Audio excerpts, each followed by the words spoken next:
No começo do século XX, Rui Barbosa, o grande jurista Rui Barbosa, já dizia: de tanto ver triunfar as nulidades, de tanto ver prosperar a desonra, de tanto ver crescer a injustiça, de tanto ver agigantarem-se os poderes nas mãos dos maus, o homem chega a desanimar da virtude, a rir-se da honra, a ter vergonha de ser honesto.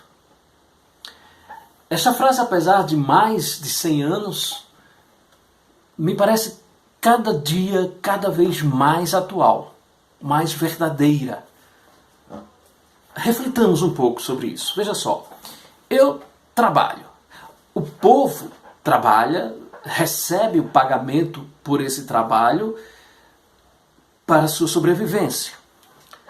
Mas, como vive em sociedade, é obrigado a doar.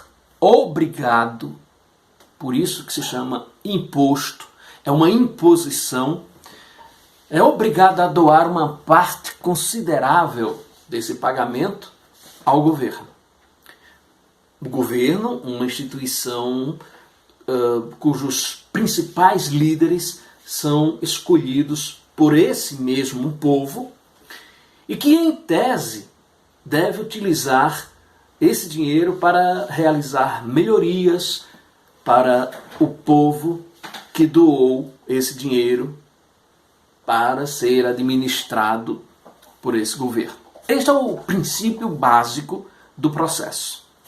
A questão é que, uma vez na mão dos formadores dessa instituição chamada governo, e a falta de uma fiscalização mais rígida sobre esses elementos desonestos que terminam compondo esse governo, o dinheiro é frequentemente desviado.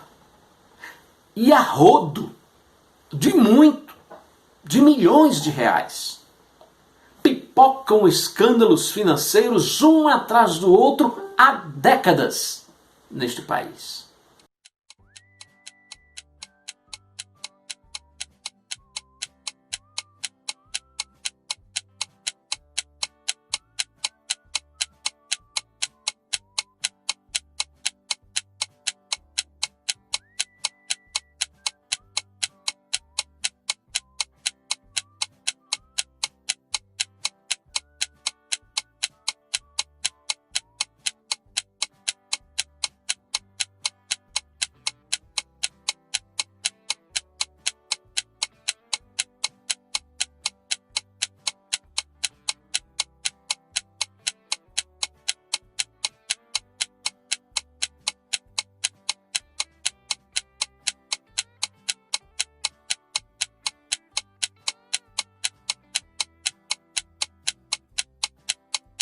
O povo que vê o seu dinheiro, o dinheiro que falta em sua casa para comida, para educação, para saúde, vê o seu dinheiro sendo roubado descaradamente.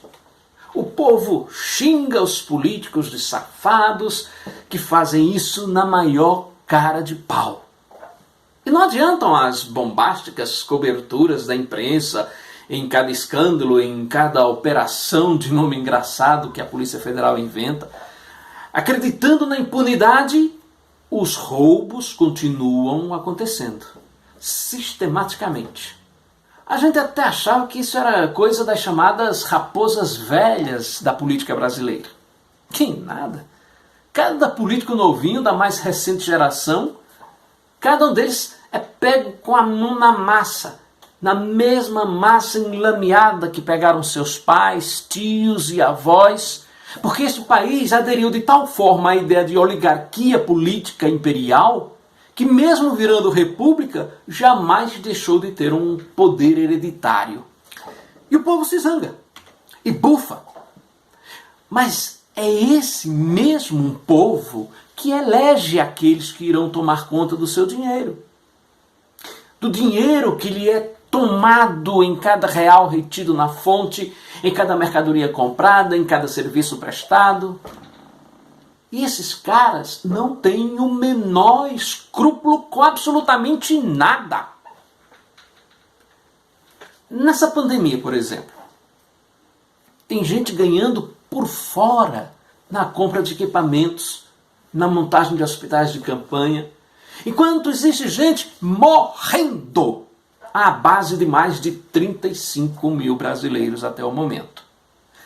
O povo chama o político de ladrão, fica estarrecido com os roubos, os desvios, os superfaturamentos, com a corrupção institucionalizada neste país, mas trata os corruptos como eles, esquecendo ou não querendo lembrar que não são apenas eles, os políticos, que cometem esses atos de corrupção.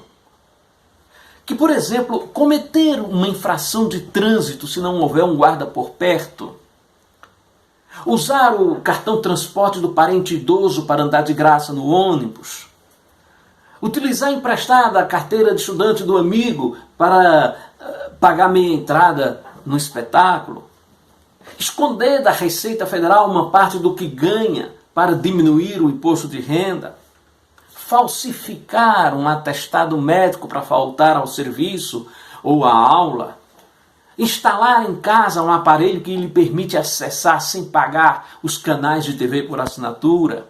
Inclusive, as propagandas desses equipamentos já são produzidas em cima dessa vantagem. Entregar o pagamento a um amigo que está na fila do banco próximo a ser atendido, achando que isso não é furar fila. Perceber um erro no troco para mais e não falar nada ao vendedor, e ele que se vire depois para completar o caixa, são hábitos desonestos a que se dão milhões de cidadãos com a naturalidade de quem nada deve às leis nem à própria consciência.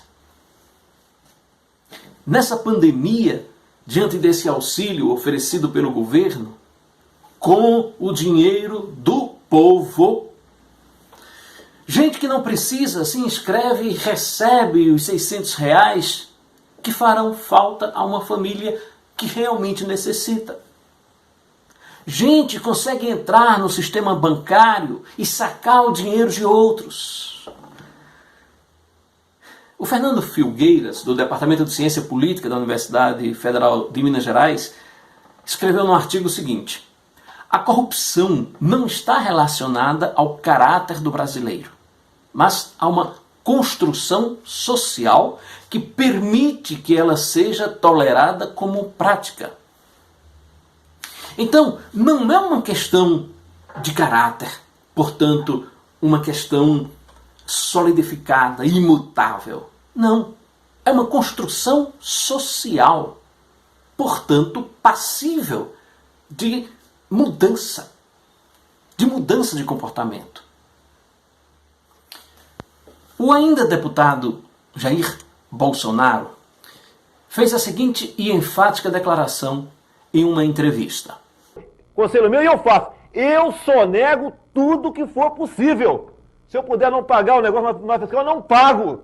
Um parlamentar assumir isso numa entrevista de TV, num país sério, já merecia no mínimo uma punição por confissão de crime e incitamento a que as pessoas fizessem o mesmo. O que ele recebeu em vez disso? O voto de milhões de brasileiros que se identificam com esse tipo de comportamento escroto e que viram nele seu fiel representante. E ele virou o presidente da República, eleito exatamente por esse povo que reclama, que bufa, que se zanga com o roubo e a farra que promovem com seu dinheiro e a corrupção institucionalizada.